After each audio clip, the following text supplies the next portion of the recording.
This is a colony I have that has pretty good activity on it. It's actually very, very heavy. So this is also going to be one that I'm likely going to split here in a couple of weeks. I just got to do an inspection, check the basis and see where they're at.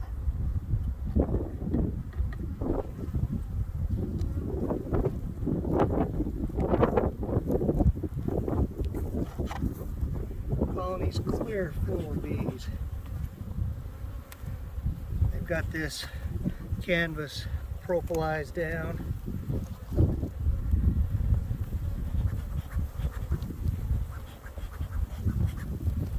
This is the first check on these this year.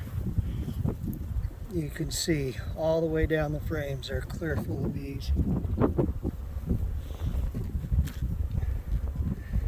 Okay, I'm going to start on an outside frame. I always pull the outside frame first so that I have room when I'm doing my inspection. These J-hooks are awesome hive tools for this purpose. Get down in there, pull it out. Look at that frame, clear full of honey. They made it through the winter and still had all those resources. There's a secret to that. What I like to do is I put a queen excluder on before I put my honey supers on, and I make sure that they fill this up, that they have a good band of honey in there first. Then I'll pull my excluder and put my honey super back on top of it.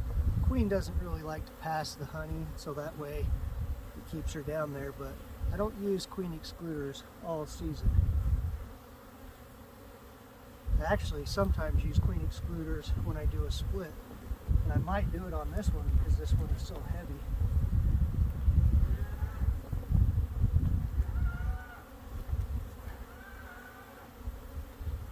Another frame with honey resources.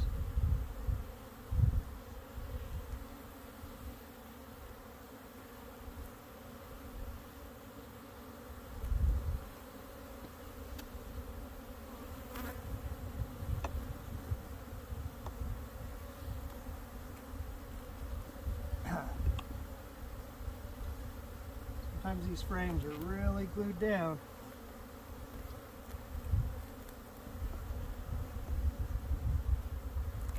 Oh, that is just nothing but honey.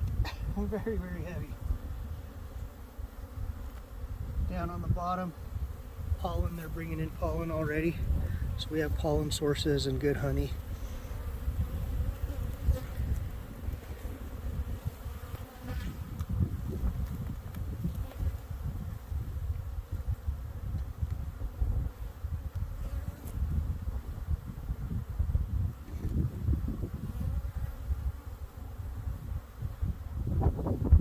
A lot of drones in this colony. As you can see, good a number of drones here. I like to have a colony every now and then that has good drones, because if I do splits and leave them in this yard, it's going to be an area where we would likely have good drones for mating queens.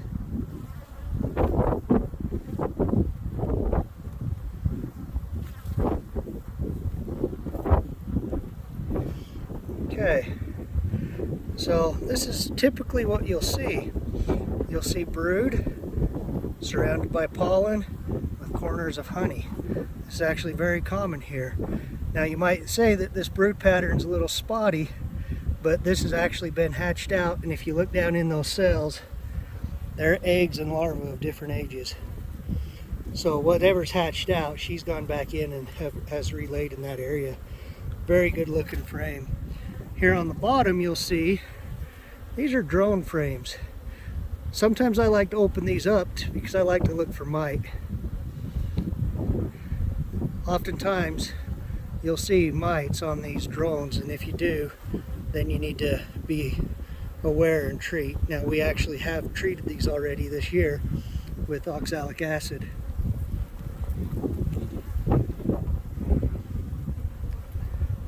Both sides of this frame are the very same. Clear full of egg at different ages, brood, pollen, and honey in the edges. This is a nice looking colony.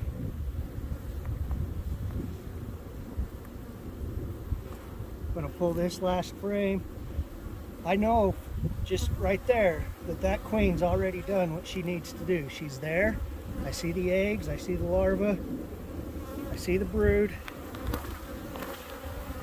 A lot of drones. This is a good colony. I need to get in sooner than later and split this out. Look at that brood.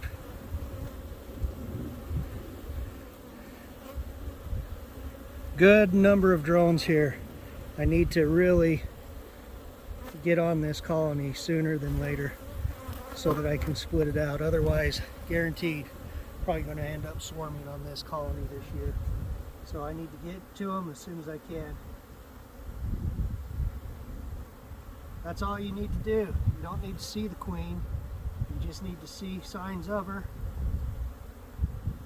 See signs that the colony is active and growing. And I can tell from just that this colony is going to need to be split soon. Thanks for watching.